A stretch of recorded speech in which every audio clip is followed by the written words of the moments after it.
శ్రీకాకుళం జిల్లాలోని నియోజకవర్గం పలాస. నియోజకవర్గ ప్రస్తుత ఎమ్మెల్యే గౌతు శిరీష 2024 అసెంబ్లీ ఎన్నికల్లో టీడీపీ నుంచి గౌతు శిరీష గెలిచారు. వైసీపీ అభ్యర్థి సీదిరి అప్పలరాజుపై 40,350 ఓట్ల తేడాతో విజయం సాధించడం జరిగింది. ఇక 2019 అసెంబ్లీ ఎన్నికల్లో వైసీపీ అభ్యర్థి సీదిరి అప్పలరాజు గెలుపొందారు.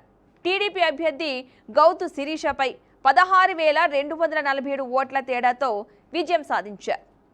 ఇక 2014 అసెంబ్లీ ఎన్నికల్లో టీడీపీ నుంచి గౌతు శ్యామ్ సుందర్ శివాజీ గెలిచారు. వైసీపీ అభ్యర్థి బాబురావు వజ్జాపై 17,525 ఓట్ల తేడాతో విజయం సాధించారు. కుటుంబ బ్రాండ్ ఇమేజ్తో రాజకీయాలకు వచ్చారు. అటు ఫ్యామిలీకు ఉన్న పేరుతో పాటు ఇటు కూటమి మద్దతుతో ఎమ్మెల్యేగా గెలిచారు. సాగునీటి ప్రాజెక్టులను ఎందుకు నిర్లక్ష్యం చేస్తున్నారు? అక్రమాలను ఎందుకు అడ్డుకోవడం లేదు? పలాసలో ఎమ్మెల్యే గౌతు శిరీషకు బలంగా బలహీనంగా ఉన్న అంశాలను ఇప్పుడు చూద్దాం.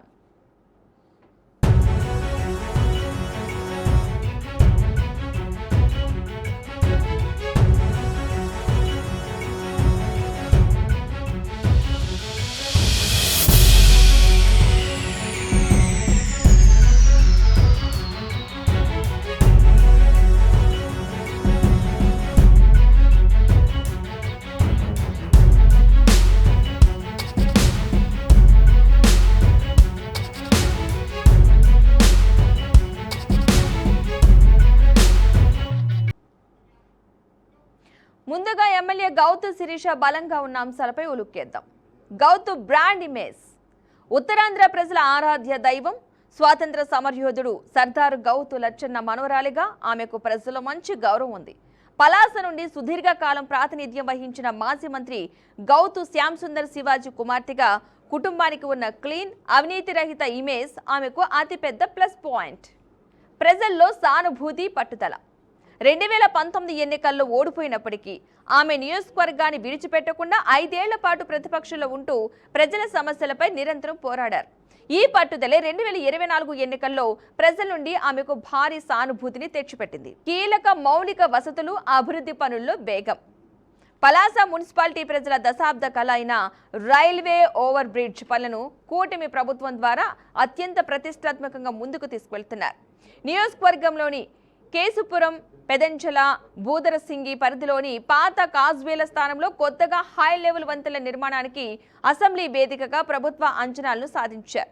అంతేకాకుండా పలాసకు కేంద్రీయ విద్యాలయాన్ని మంజూరు చేయించడమే కాకుండా తాత్కాలిక తరగతులు ప్రారంభించి శాశ్వత భవనం కోసం 5 కోట్ల విలువైన ప్రభుత్వ స్థలాన్ని కేటాయించడంలో ఎమ్మెల్యే శిరీష సఫలమయ్యారు. పర్యాటక రంగం, మత్స్యకారులపై ప్రత్యేక ఫోకస్. నియోజకవర్గాన్ని పర్యాటక హబ్గా మార్చేందుకు జిల్లా కలెక్టర్, అటవీ శాఖ అధికారులతో కలిసి క్షేత్రస్థాయిలో పర్యటిస్తూ నగరవనం ప్రాజెక్టును వేగవంతం చేస్తున్నారు. కేంద్ర మంత్రి కింజారపు రామ్మోహన్ నాయుడు చొరవతో సాగరమాల ప్రాజెక్టు ద్వారా తీర ప్రాంత మత్స్యకార గ్రామాల్లో సోలార్ గ్రిడ్ల ద్వారా విద్యుత్ సౌకర్యం కల్పించేందుకు చర్యలు తీసుకుంటున్నారు. కూటమి ప్రభుత్వం అధిష్టానంతో బలమైన సంబంధాలు.